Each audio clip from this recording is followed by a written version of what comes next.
A beautiful Wednesday evening right here in Lagos, Nigeria. And my name is Guinevere. I'm the host. And welcome to APVA Discussion interview with Patricia. Guess what, guys? She's an amazing person in the house. She has beautiful interests that we would like to explore. All of you that go to Lagos beaches and you see horses and you pay to ride and you take pictures, we have one in here. She doesn't just take pictures about them. She rides and she can teach you too. But Thank that's you. just digression. How you doing today, Patricia? I'm very well. Thank you very much. I'm actually dialing in from the Netherlands, enjoying the Dutch summer. So don't mind me with Mm-hmm. my jumper. But yes, It's I'm happy to okay. be here. Thank you so much for considering me for this interview. My pleasure. We're happy to have you here, and we want to pick your brain a little bit because, guys, Patricia is an expert communicator and she is an expert in the podcast. How long have you been in the podcast industry, if you don't mind me asking? So I should be making 6 years now. Yeah. Oh my God, that's a Mm. 6-year-old child is a grown-up Yeah. child. Yeah. Really?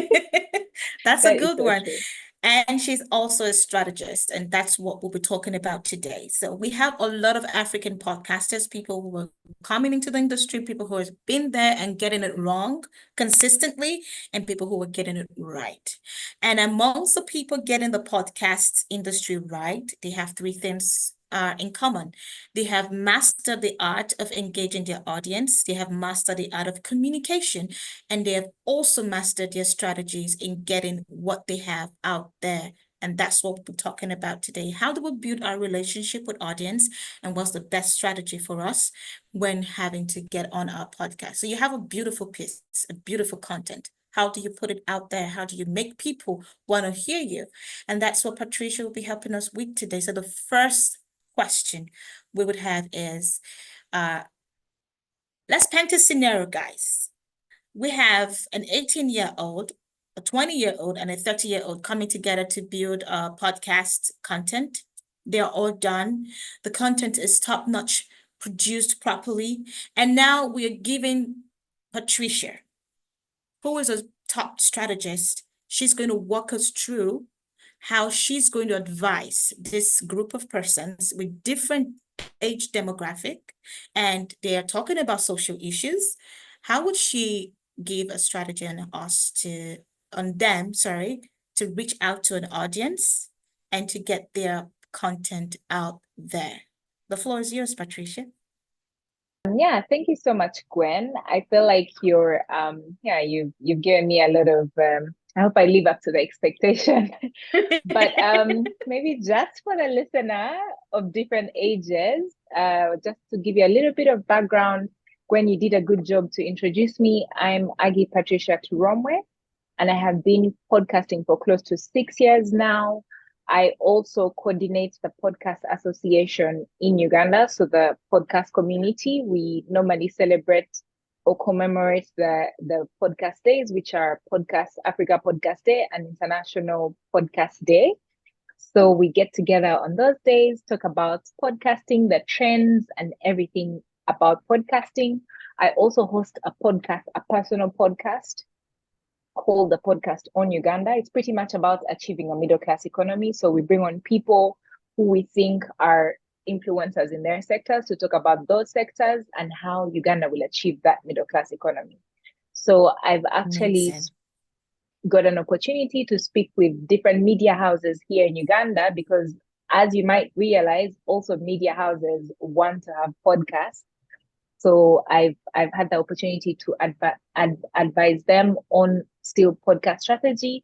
So I hope that I can share a few things or two on how best you can get your podcast out there. And So we can't wait. we talked about three demographics, right? Yes. I think all the demographics need to know a few things before you actually get your content out there. You need to know you need to be very sure on what the goal of your podcast is, what your name means, how original is your idea, what is your actual purpose of the podcast, because regardless of the demographics, your audience will be very specific on those things. So if you know those things, you're then able to determine who your audience is. When I started out 6 years ago, I pretty much didn't know who my audience would be. Along the way, you see the stats or the data from the podcast that it gives you exactly who is listening, where they're from, who they are, and then you get to know who exactly your audience is. So without knowing who your audience is, unfortunately, you might spread spread your podcast message to everybody and anybody who doesn't want to listen. So you might want to break down the persona, right? So if, for example, Gwen, give me an example of the 20-year-old. What kind of genre would they be They're the Gen Z's focused on? hippie, Yeah, the Gen Z. happy. Yeah.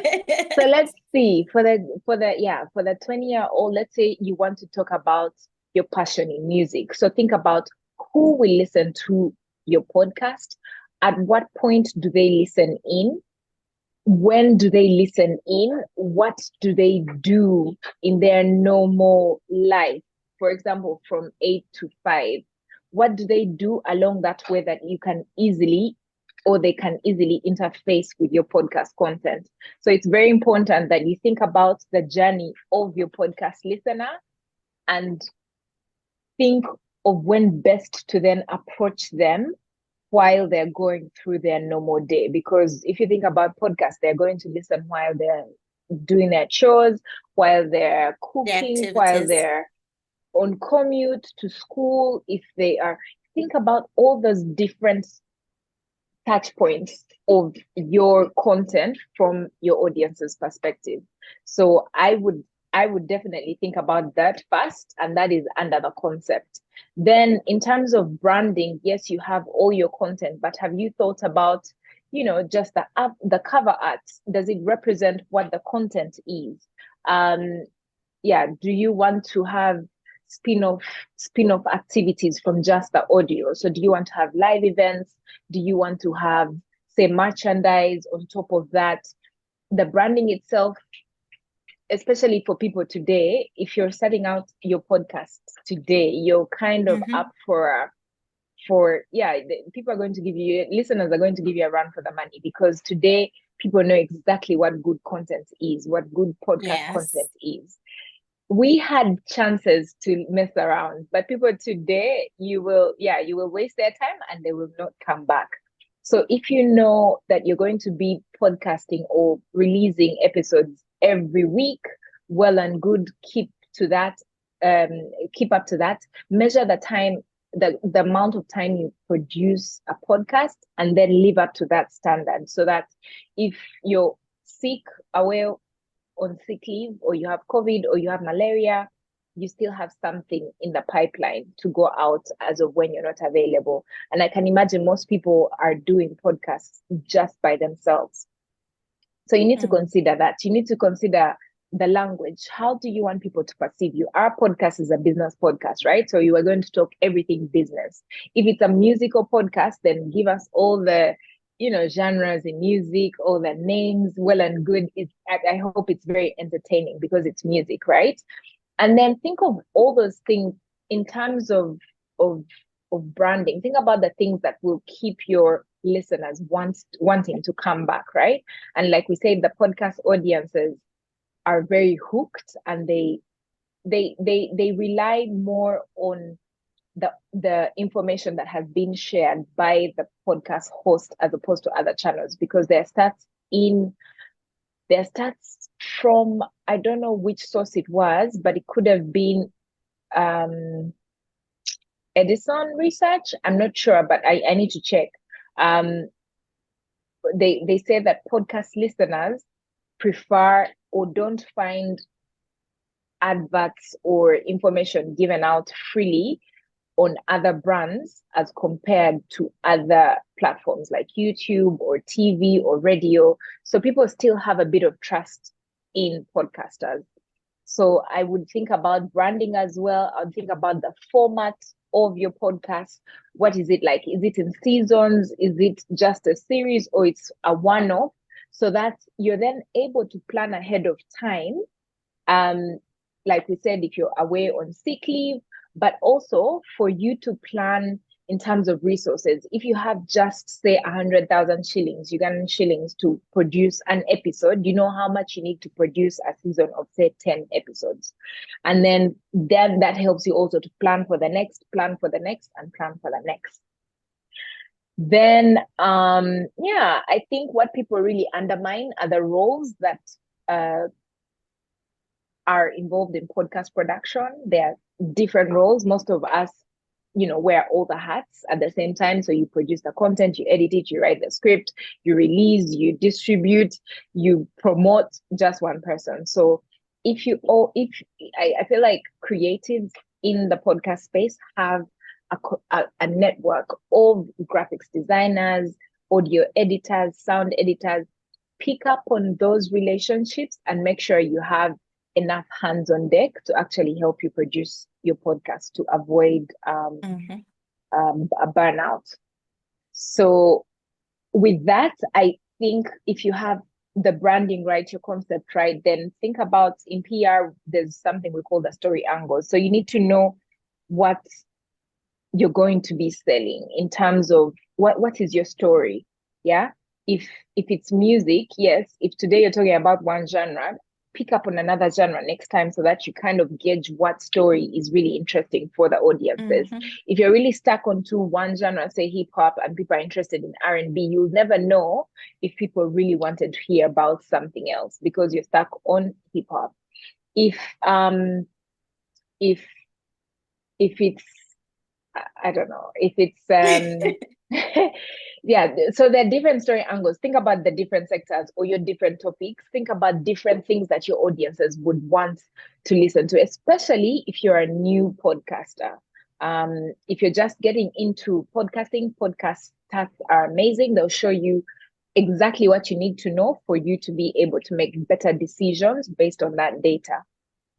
Then I would also think of partnering, collaborations. They should be huge. We need to leverage those more, especially if you don't have big budgets, if you don't have state-of-the-art studios. I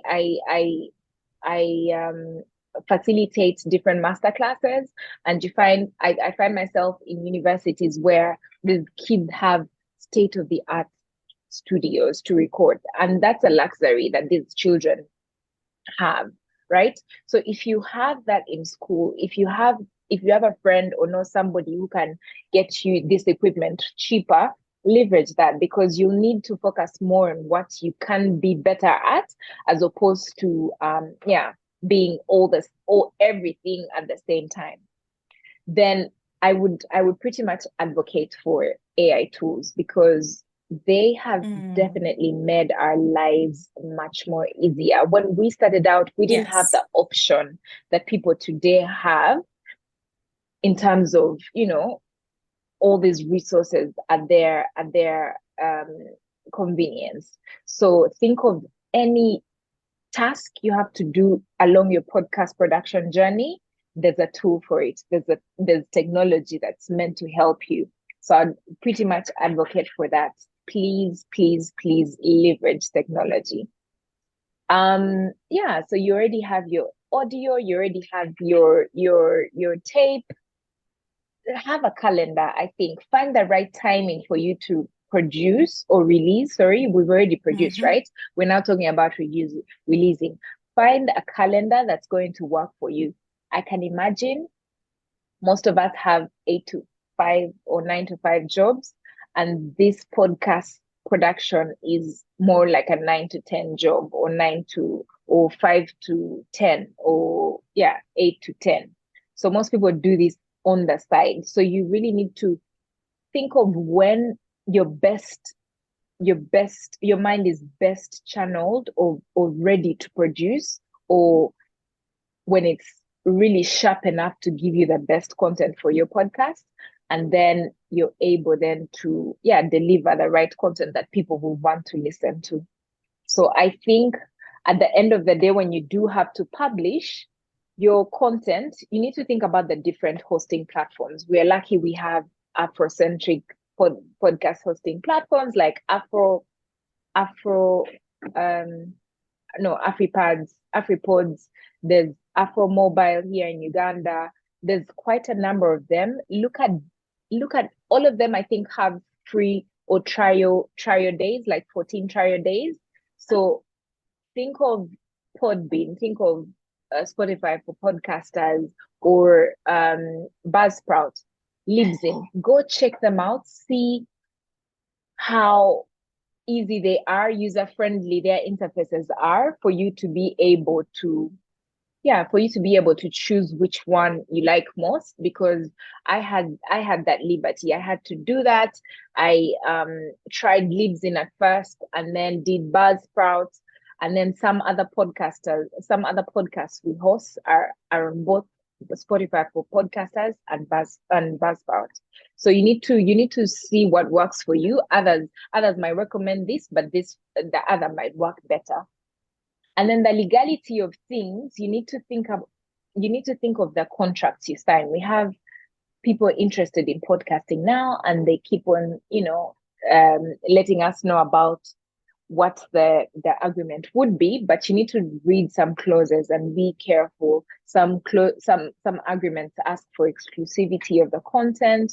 If you're just starting out, you might think, why do I need exclusivity of my content? So it's up to you to really think of what you want for your content and your podcast, and then just general regional guidelines on, say, data usage, because we operate on the digital space.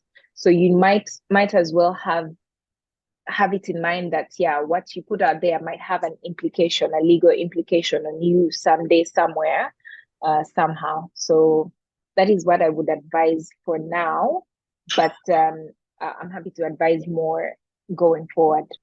And that is an amazing expose you just gave right there.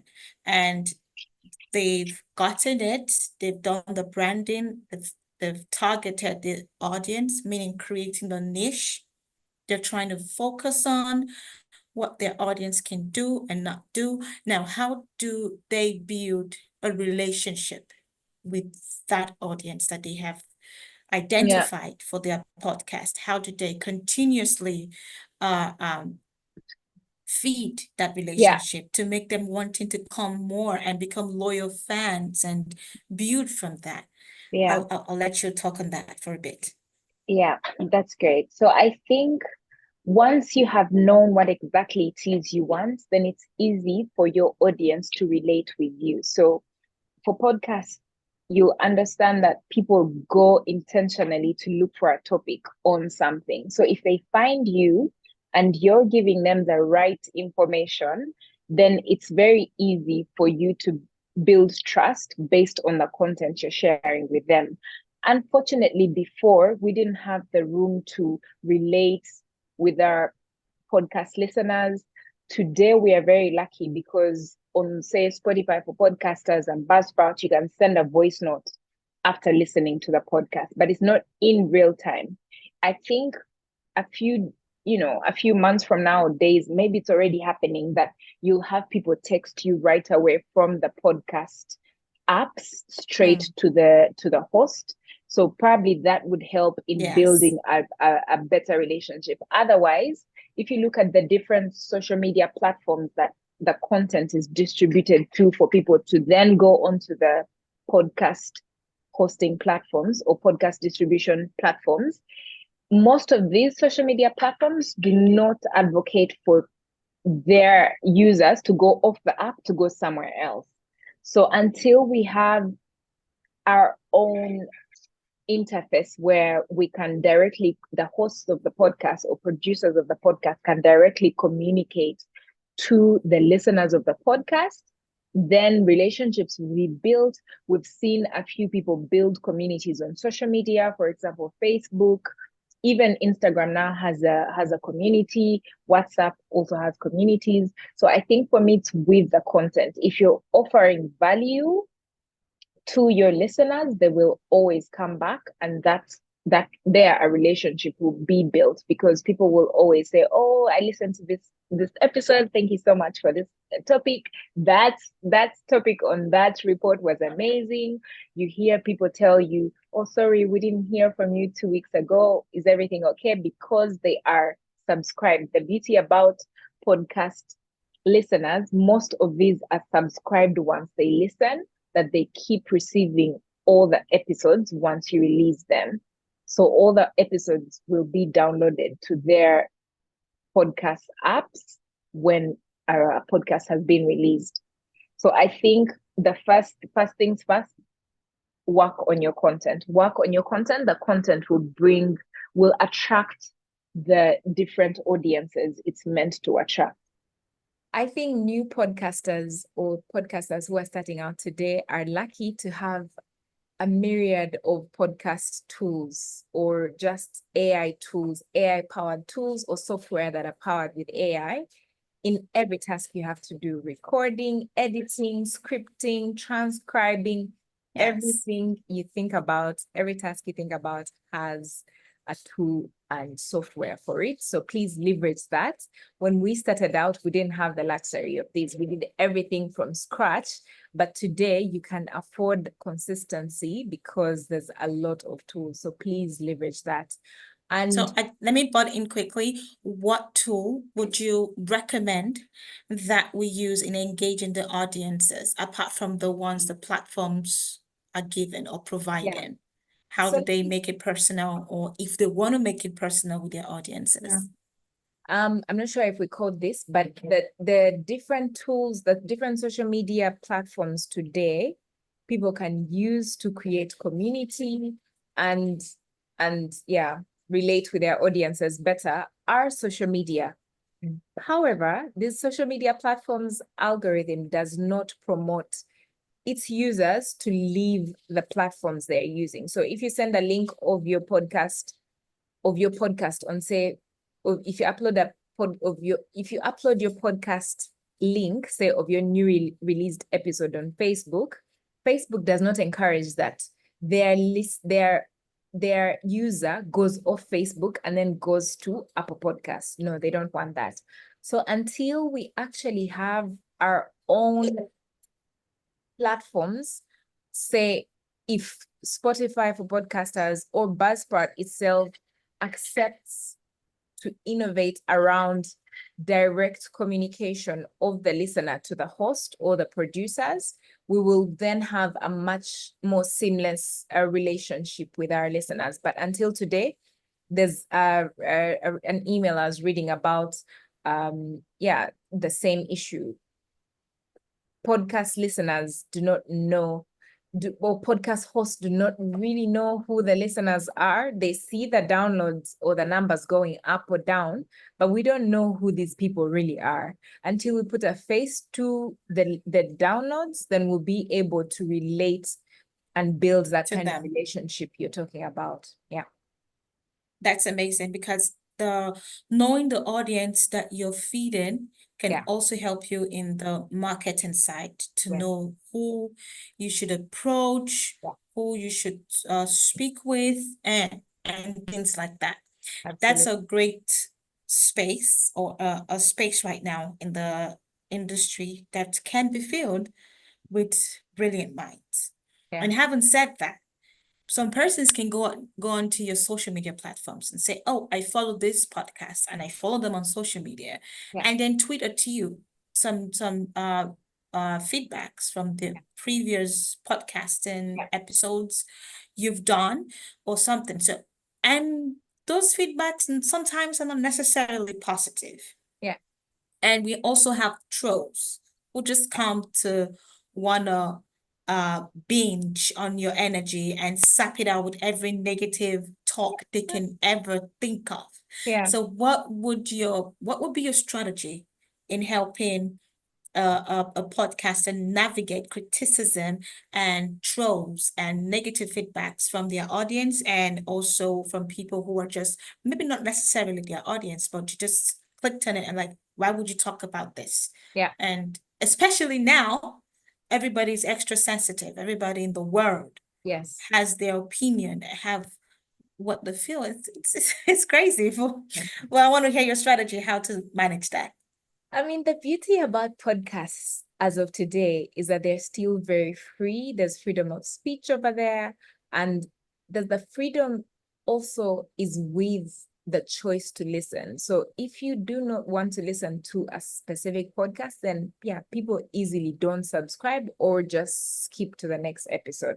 So to the podcaster, I really encourage you to be strong and just know what it is you want. All these trolls can be a distraction to what the dream is. If you really want to focus, say, on mental health or some really new genre that people haven't, or a topic that people haven't really explored, stick to it. At the end of the day, you're going to be the authority or the industry expert of that topic. So I really encourage you to stick to creating your content, stick to the vision. If you know exactly, like we spoke about earlier in the podcast, if you know what your concept is, what your what the purpose of creating your content, the impact you want to impart on your listeners, if you have those at mind, all the other things are distraction.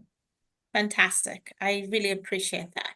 And especially when we don't necessarily know how to sieve out the noise from the actual substance.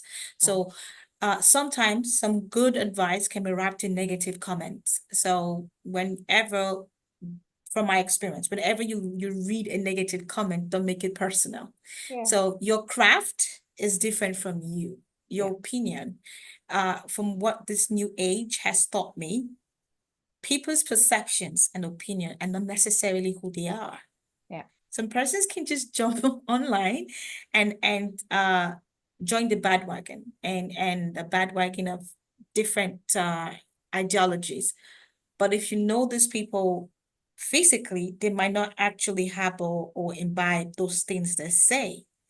So how do we learn how to differentiate people who are actually given a right advice, maybe not presenting it properly to be received, but they are actually giving you advice in a very harsh, blunt way that is critical to your work and maybe demotivating as well?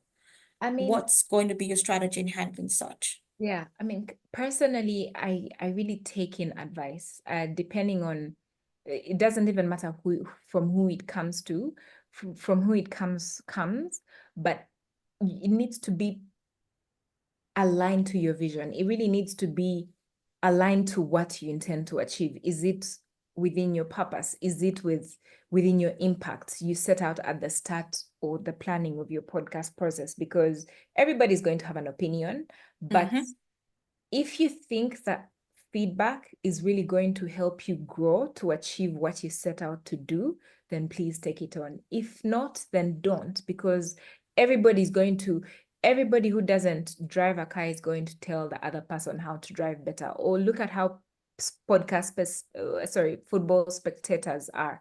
They'll say exactly what the person should be doing as opposed to them doing it themselves. So I think you need to know what you want to do.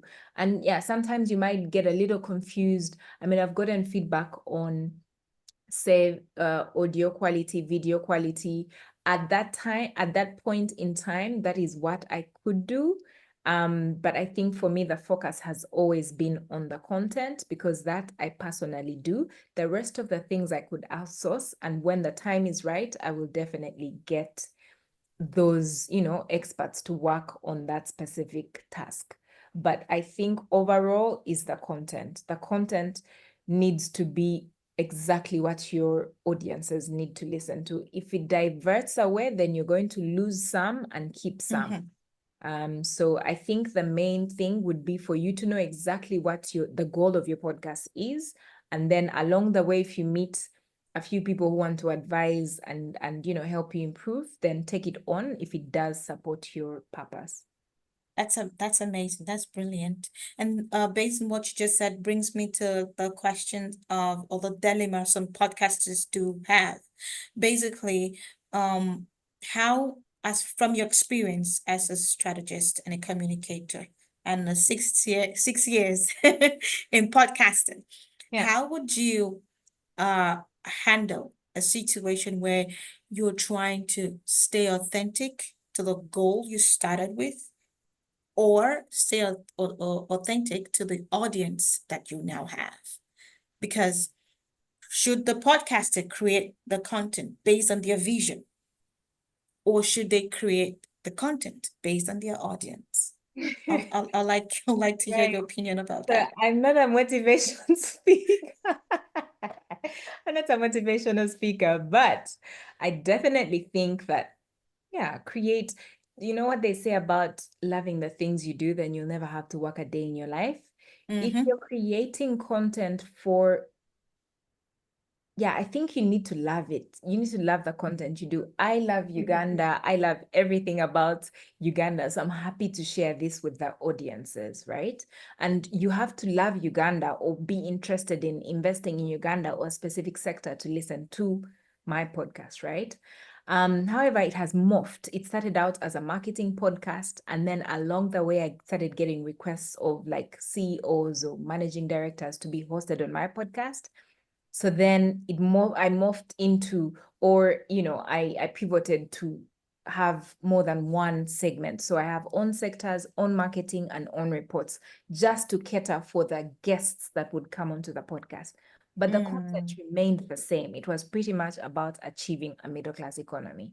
So I think if you then change strategy and produce for the audiences, it might work. But if you don't love it, then people will hear it through your voice. So I think you probably should focus on what you love and, delve more about that, or, dive deeper into that topic, as opposed to finding what people love. And then, yeah, if you change something else, then they probably not interested. I don't know. But I think it's still I goes down totally to, understand. not knowing what you want for you. So basically, whatever the podcaster is deciding to run with their podcast, they should love it. Yeah. So the scenario where you gave, you started as a marketing platform and then you morphed into a platform that talks more with the interviews of CEOs and middle class entrepreneurs, Yeah. but it caters to the goal of trying to Yeah. get. So the point is, it doesn't matter how you get there, as long as you get there. So if the goal is to create a well-informed people with about culture. So if you started with talking about different cultures and then you dive into talking about history of cultures, as long as it's servicing your goal Yeah. of trying to educate people on culture, Yeah. Then what, maybe one also, whatever way you go, it's yeah, okay. I'm trying maybe to one, make sure we got your explanation yeah, maybe also 100%. one thing we have to, I need to mention is be agile. You don't have to be so stuck up on the same vision that didn't work in the first place. So Be flexible. be willing to change and be flexible, learn a few things. If it doesn't work, like I mentioned, I keep saying that podcast data is really, it really should fuel your decision making. If something is not working for a while and you've tested and run with it, let it go. Or run by it until you make it happen. Otherwise, the stats we get from this medium, you don't get from TV, you don't get from radio, you don't get from any other apart from digital. So yeah, you have this medium to work for you. So if it's not working, please change it. If it's Change working for you, yeah. it. That's brilliant. And guys, like I told you, she's an expert in strategy, communication, and also she's a 6-year-old child in podcasting. And some of us are just like 2 months old. So you see, listen and learn. Get there. But that is not all about Patricia. She also loves hers. Brings me to the question I was going to ask earlier. Do you have a podcast for horses? Just No, to talk about horses and the games unfortunately and not. why? I feel like I have too many things that I do, but yeah, I need to focus on a few. But yeah, one of my personalities is a horse rider. I call myself the Ugandan equestrian, but I feel like I should start a podcast on sports people in general. Yeah, if you look at the podcast stats on sports listenership, there's a lot of people who are pretty much interested in sports in In general, sports. as opposed to horse riding or horse disciplines. So I think that would be Well, we something could I we would could we work with could another actually be your person. disciples and your teachers, virtual training on how to ride a horse. Exactly. And Yeah. we can turn it into an African thing. Whenever you feel down or feel depressed, go on to Patricia and let her ride you through the horse. Oh She yeah. would ride it with you. It's been amazing having you on this, and thank you so much sharing your knowledge I'm so and giving us some points and tips and strategies on how to connect with the audience, how to stay authentic with the goal and vision of starting the podcast in the first place. And the most important thing, love what you do. yeah. Thank you so much. It was a pleasure being here. It's amazing. Thank I you. hope Thank the you so audience will much. take one thing. One thing is If you just don't take anything, just remember Patricia loves horses, and she tells you if you don't love what you're talking about, don't talk about it at all. yeah. Because And get your content right. Get your content exactly. right. It will pave the way for new opportunities. Oh, and she also said, pay attention and leverage in relationships and AI. Yeah. They can help you a lot in these instances. Yeah. Unlike a lot of us who started earlier, we did a lot of experimenting, try and error, cracking videos, phones, and others. We started with what we got. Yeah. But you have a lot of things you have working for free tools, free AI tools, free online tools, free people just come and have YouTube content and how to start a podcast, what to say. You have a lot of resources, leverage.